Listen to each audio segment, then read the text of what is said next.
Hey everyone, I am Gary of the Elysiums. Welcome to another album ranking video. This is going to be an album ranking of a band that I've been wanting to do for quite some time now, and after my last ranking of Depeche Mode, I felt like it was time. And of course, before we get in this video, do me a favor, hit that subscribe button if you haven't already. Like this video, share this video, all that stuff. I greatly appreciate it. It helps my channel and all that good stuff. So The Cure released their debut album in 1979 and released their latest album in 2024. A great band led by Robert Smith, who has been, the sole main member since the beginning, I believe. Could be mistaken there. But this is a band that kind of stands on its own. I mean, it's influenced so many bands, but no band, I feel like, has been able to capture the sound of this band. They've been known as goth, they've been known as alternative, they've been known as indie at times, new wave, even pop. But this is a band, again, like its own, and it's, I don't want to say weird band, but in a way, they are an incredible band in their own weird, quirky way, and I don't mean that in a bad way. So 14 studio albums, and we're going to rank them. And like always, with all my rankings, these are just my opinion. It's not set in stone. Obviously, I like when you guys comment, naming your favorite albums. But when you're like, oh, I can't believe you put that album last. I unsubscribed from you. I stopped watching. Like, it's not that deep. Honestly, it's just my opinion. It's what I like. All right, let's get into it. Comment number 14 for me is The Top. Just a weird album for The Cure. I mean, there's like psychedelia on here. There's horns and brass section, and the writing is very uninspired, especially following up Pornography, which is such an amazing album from The Cure. In my opinion, I feel like Robert Smith wasn't completely focused when making this album, because at this time he was literally performing as a guitar player with Susie and the Banshees. So that's my opinion on this album of why it comes in last for me. And it's unfocused, and the album cover is just odd. It's kind of like a sore thumb in the Cure catalog for me, especially the 80s catalog. It just there's no songs on here that I could say like I really like. I mean, maybe The Top itself, the self-titled album, title track, I should say, excuse me. But yeah, this is the 2006 remaster, if anyone's wondering. Most of my Cure CDs, I went out and bought the remastered versions because I had all the original versions since like high school. So I went out and got the remasters on most of them. All right, coming number 13, Wild Mood Swings. This was a 1996 release. Again, I think it's a kind of an odd album, following up a very commercially successful album in Wish. Again, there's some horn sections on here. I know this band doesn't really sound like anyone, but in the 90s they kind of went their own way, and they hear the horn section, and just some of the songs on here are just a little odd for that time. With that being said, there are some decent tracks on here that I like.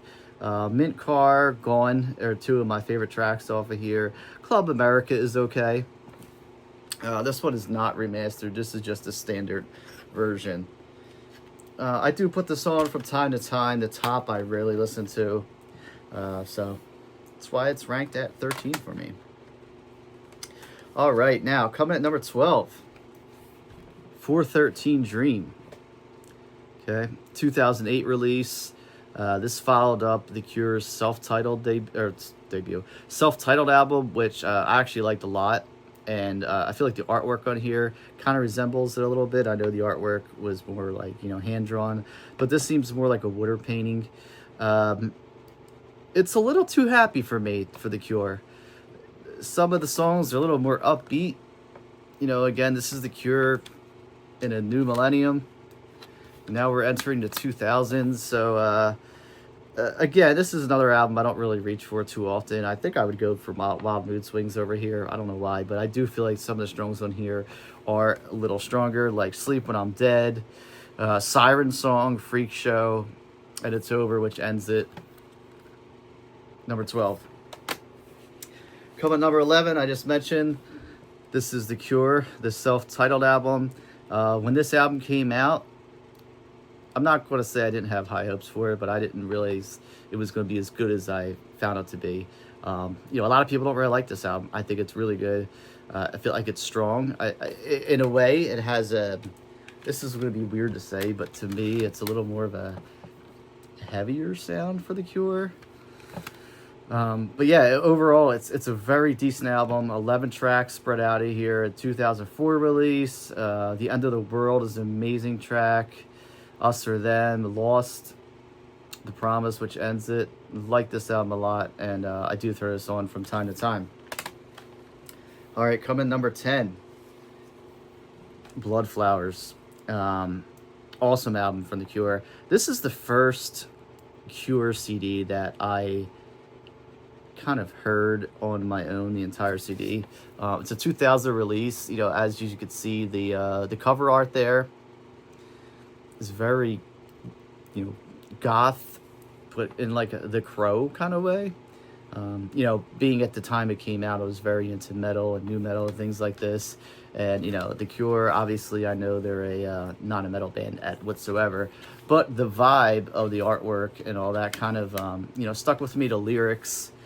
And, I found this album to be very entertaining. And I do like the long tracks on here, like Watching Me Fall, Out of This World, which opens, it's almost 7 minutes long. The title track, over 7 minutes, 39. I do like that. It just gives it a good vibe, and I like to just, really jam out to this one. Very underrated album for me. I was actually, speaking to a few people about this when I bring up The Cure, and they're like, I don't really know that album, or I don't really care for that album. Great album. If you don't, go back and check it out. It's really, really good. Coming at number 9 is the debut, Three Imaginary Boys. I don't know. I always liked this, font for the name. The cover art's really terrible, but for some reason I like the color scheme of the pink, the blue. This is a new band at the time. This was released in 1979. A new band at the time, and they came out in a new wave era, but this band had more of a kind of a darker vibe to it. Lyric wise, Fire in Cairo is awesome. FIREINCIRO. 10:15 Saturday Night, which opens it. The title track's awesome. There's a cover of Jimi Hendrix's Foxy Lady on here. And this CD here that I'm holding is the deluxe edition with an extra CD, disc 2 there, with 20 extra tracks on there. And, some of the 20 extra tracks features the hit single Boys Don't Cry. But it's a studio demo. And there's a, I'm sorry, there is the extra album track on here. But yeah, there's a demo, a lot of live stuff on here. Cool debut. All right, where are we at now? We're at number 8. Coming number 8 is actually the newest album from The Cure. This is Songs of a Lost World. When this CD came out, I was excited because it was the first Cure CD in like 16 years. And, it did not disappoint. And I kind of didn't think it was going to, just because I got a vibe with, this is going to sound weird because I always relate these two bands together, but I always relate Depeche Mode and The Cure together. And with The Cure's Memory coming out and being so strong, I felt like The Cure was going to have a very strong album, especially after the long delay between studio albums. Alone, which opens it, just gives you goosebumps. It's such a great song. Nothing Is Forever, War Song, Can Never Say Goodbye, End Song. Again, we got them long tracks on there, which I actually really enjoyed from The Cure. And this is a 3-disc deluxe edition. We got obviously the studio album on CD 1. CD 2 is the instrumentals of the actual album, which I actually haven't listened to that. And then the third one is a Blu-ray of the album, which I didn't listen to either. But, of course, I had to get the deluxe edition when it came out because I don't know, I just went all in, and it's a very strong album. And, The Cure has actually just toured behind this album, which was amazing. That, I unfortunately didn't go, but I've heard people go, and they said it was actually absolutely amazing. And, again, to see The Cure live is such an experience. All right, now we are coming in at number 7. It's going to be Wish from 1992. Now, this album to me is a little more poppy. Friday I'm in Love is probably their most played. I don't want to say it's their most famous song. Maybe it is, but it's their most overplayed song. You know, radio still plays it today. You even hear it in supermarkets. Again, kind of similar to The Top for me. It's a little more, not The Top, I'm sorry. I mean, I don't know. For some reason, I actually do like this to The Top. It's a little more like, there's kind of psychedelia pop on here for me, if that can make sense. That's my opinion. The two tracks that open it, which are, Open, no pun intended, and High, are, great songs. I like them a lot. Just for me, this album is not higher because, or I should say lower, higher, lower, whatever, closer to number one. For me, it's just because it's, again, a little too poppy and upbeat for me. And, after a while, I feel like there's a little filler on here. Like maybe two to three tracks could probably be cut off, and I'd be happy. I'm sure I'm going to get a lot of hate for that because I know a lot of fans love this album. But anyway, again, like many of my Cure albums, this is a remastered deluxe edition, which came out in 2002. 3 discs. The third disc is hiding in here. I hate when they do that. They put it in a little sleeve there. But yeah, the second disc is previously unreleased demos, and then CD3 is rare previously unreleased tracks. So there it is there. And they did remaster this in a single disc edition, but I obviously had to get the deluxe edition just so I can hear everything. And, great album by The Cure. Just would like to like it more, in my opinion. All right, these next two can go hand in hand for me. They were released one after another, and, they're amazing albums. This is their third album, Faith. I like the way the band went with the darkness and that dark wave vibe. Very different from their debut album, which was more poppier and more new wave. Just that album art, you don't really know what you're getting there, but I feel like you're going to get something dark wave. The Holy Hour, Primary, Other Voices, All Cats Are Gray. What an amazing song. The Funeral Party, Doubt, The Drowning Man, and the title track, which ends it, is probably one of my favorite tracks on this CD. I absolutely love this album. I think it's amazing. It's up there for me. When I think of The Cure, this is one of the albums that come to mind. Even though I feel like they experimented and wrote better songs after this and have made better albums, but I highly regard this as one of my favorites. It's really good. And this isn't about what my favorites are, because this is more of a greatest, in my opinion. I could say I have a favorite album, but it's not the greatest. I could do that. All right, coming in at number 5, 17 Seconds. This is the sophomore album released by The Cure, and wow, what a departure from the debut. Absolutely amazing. It features a forest, which is one of my all-time favorite Cure songs. It's so dark, and it's just, the lyrics are just genius. I absolutely love it. This is one of those albums that you just want to put on when you're just chilling, and it just relaxes you, and it's so cool. The songs on here are so good. There you see the track listing there. A Reflection, What Opens It, Play for a Day, Secrets in Your House, 3, The Final Sound. I just love this album from front to back. Coming number 4. This is a lot of people's number 1. I love it. I think it's amazing, but I do feel like there's a few albums better than it from The Cure, and it's Pornography. 4th album released by The Cure, and this was ranked as one of the greatest albums of the 80s, and it's hard to argue with that. It's dark. That's what I love about it. It's like, look at that darkness just in the artwork itself. Just an amazing album. Just 9 tracks, straight to the point. 100 Years, which opens it, is absolutely amazing. A Short-Term Effect, The Hanging Garden, Siamese Twins, The Figurehead, A Strange Day, Cold, and of course the title track, which ends it. It's, in my opinion, The Cure's best opening and ending of an album. The two songs with 100 Years and then Pornography. Very, very strong album in my opinion. And you know, I would like to rank it higher, but I'm not. And you know, this is a 1983 release, and 1983 was such a huge year in music and with album releases, and this one stands among the best of them. All right, coming at number 3. This is going to get me a lot of hate. Okay, I get it. I understand where people come from when they say it's, you know, some people say it's the greatest album ever. I get it, but there's other albums I like more than it.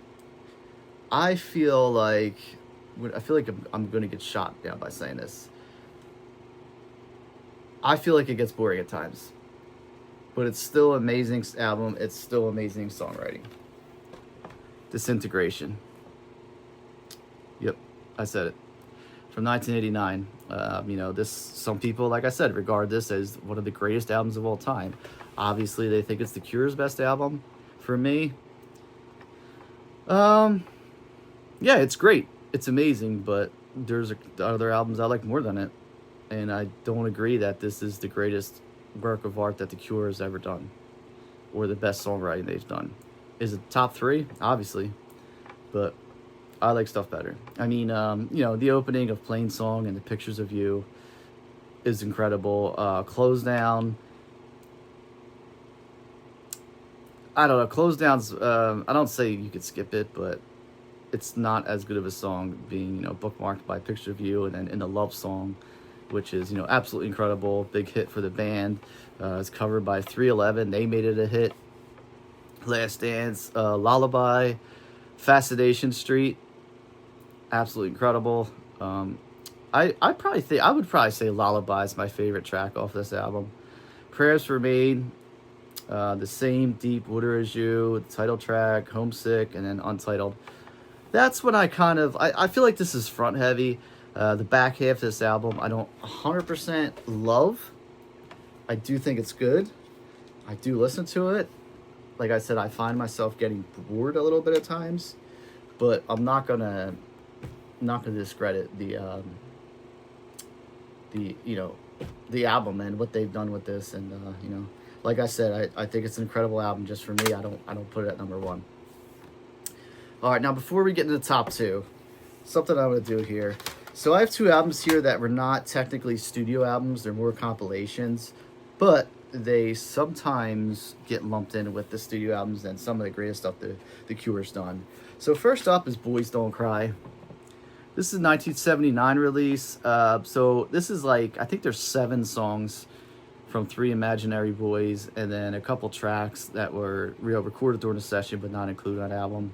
One of them being the big hit Boys Don't Cry. But yeah, this is absolutely amazing. It has Killing an Arab on there. Fire in Cairo, 3 Imaginary Boys, Boys Don't Cry, 10:15 Saturday Night. Now, as far as I know, they haven't really remastered this, and I would love to get a remaster. Again, that kind of cheesy 80s artwork, even though we're in 79 right here, that new wave artwork, but I absolutely love it. It's so simple, but so strong, in my opinion.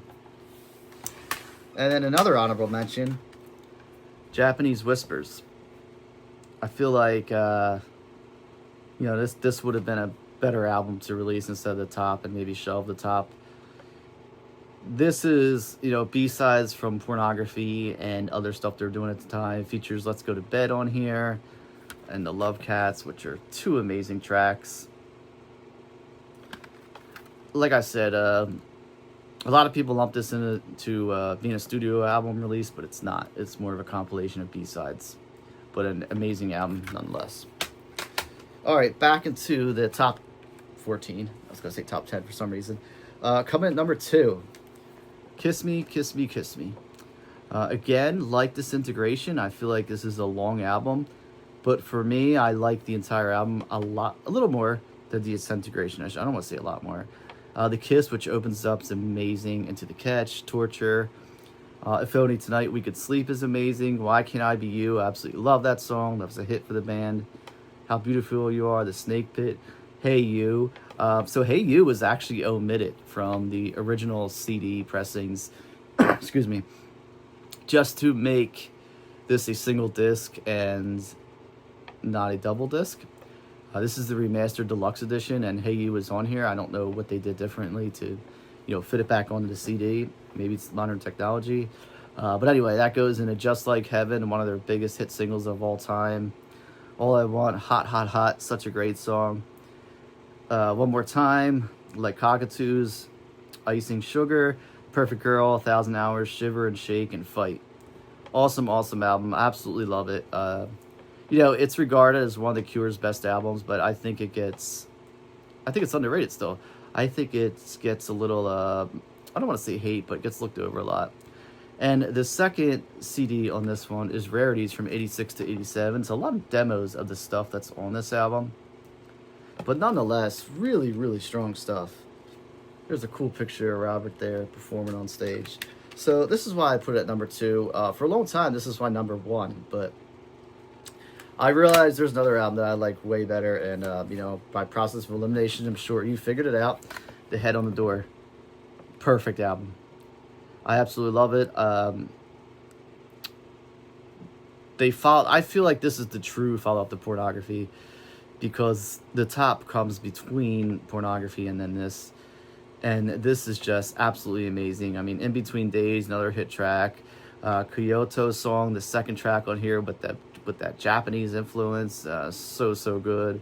Blood, 6 Different Ways, amazing. Pushed, Baby Screams, Close to Me, another awesome hit single for the band. A Night Like This, Screw, and Sinking. Absolutely incredible. And of course I had to get the remastered version of this. Sounds way better than the original CD pressing, which I actually have right here. So this is my one I've had for years. It's actually a club version. There's still a $7.99 sticker on there from wherever I got it. See that old Electra symbol? And this is just so much stronger of an album. So basically what I do is, I used to keep, I would keep this back then, but now I just amass so much. I have over 10,000 CDs. I don't need 2 copies. So what I do is I kind of start a box of, stuff that I have doubles of, or stuff that isn't remastered. And I end up just, selling them for super cheap to someone. Unfortunately, it's usually resellers that buy off me, but whatever. It gets them out of my hands, and it gives me a little extra cash to go and buy some more stuff. All right, everyone. That is my ranking of The Cure. Hopefully, this has, re-sparked your interest in the band, and, maybe you want to go back and listen to a few albums and, see how your opinion is different than mine. And like I said, I already expect the hate from Disintegration and having Pornography where I ranked it, but whatever. It's my opinion. All right, everyone. Thanks for watching. Take care. And like I said, please hit that subscribe button. Thank you.